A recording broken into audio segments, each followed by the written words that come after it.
అధ్యాయము 3వ వచనం ఆలకించుడి. తెలుగులో ఒకడు ప్రకటించుతున్నాడు ఎట్లనగా మా దేవుని రాజ్యము ప్రతి లోను తీర్పు చేయవలను, ప్రతి పర్వతమును ప్రతి కొండను అంటవలను, చక్కగాను సమముగాను ఉండవలను. యెహోవా మహిమ బయలుపరచబడును, ఒకరిని తప్పకుండా సర్వశరీరులు దాన్ని చూసేదను. ఏంటంటే బాప్తిస్మిచ్చు యోహాను గురించి, యేసు ప్రభువు గురించే కాదు యెషయా ప్రవచించింది. 6వ అధ్యాయం యెషయా గ్రంథం 9వ వచనంలో ఎలా మనకు శిశువు పుట్టును, మన కుమారుడు గ్రహించబడును, మన కుమారుడు గ్రహించబడును, ఆయన భుజం మీద రాజ్యభారం ఉండను. ఇవన్నీ కూడా యేసయ్య మెస్సీయా గురించి రాశాడు. కేవలం వెనకాల గురించి రాసి వదిలిపెట్ల. కానీ ఆయనకు ముందుగా ఒక దూత వస్తాడు. ఆ దూత ఏంటంటే ఆ మెస్సీయా మార్గాన్ని సాధన చేయడానికి వస్తాడు. సో ఆ దూత యొక్క పరిస్థితి ఏమిటో కూడా ఇక్కడ యెషయా ముందుగా ప్రవచించినాడు 40వ అధ్యాయము 3వ వచనంలో.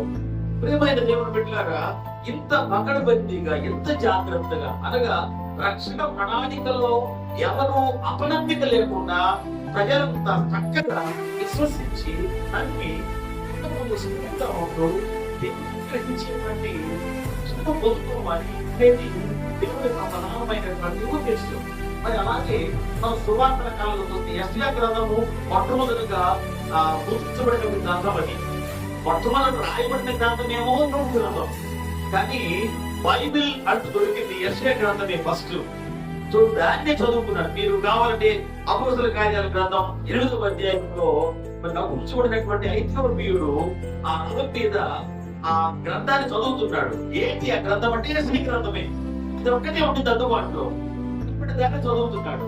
మెస్సీయాను గురించిన ప్రవచనం ఆయనకు అర్థం కాలేదు.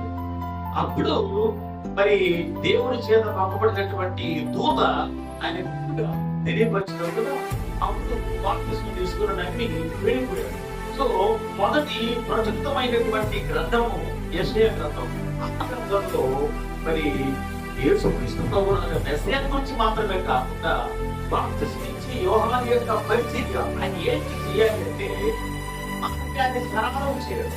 ఎప్పుడైనా ఒక విఐపి వస్తున్నాడు అనుకోండి, ఇక్కడ చెత్త అక్కడ పడేసి చుట్టుపక్కల చెట్లు రోడ్డు మీద కమ్మేసుకున్నట్టుగా ఆయన దూరు వచ్చినట్టుగా ఉండదు కదా.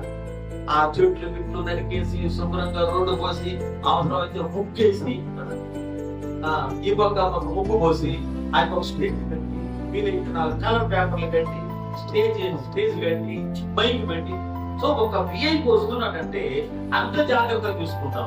ఈయన ప్రపంచానికే విఐపి. ప్రపంచంలో ఉండేటువంటి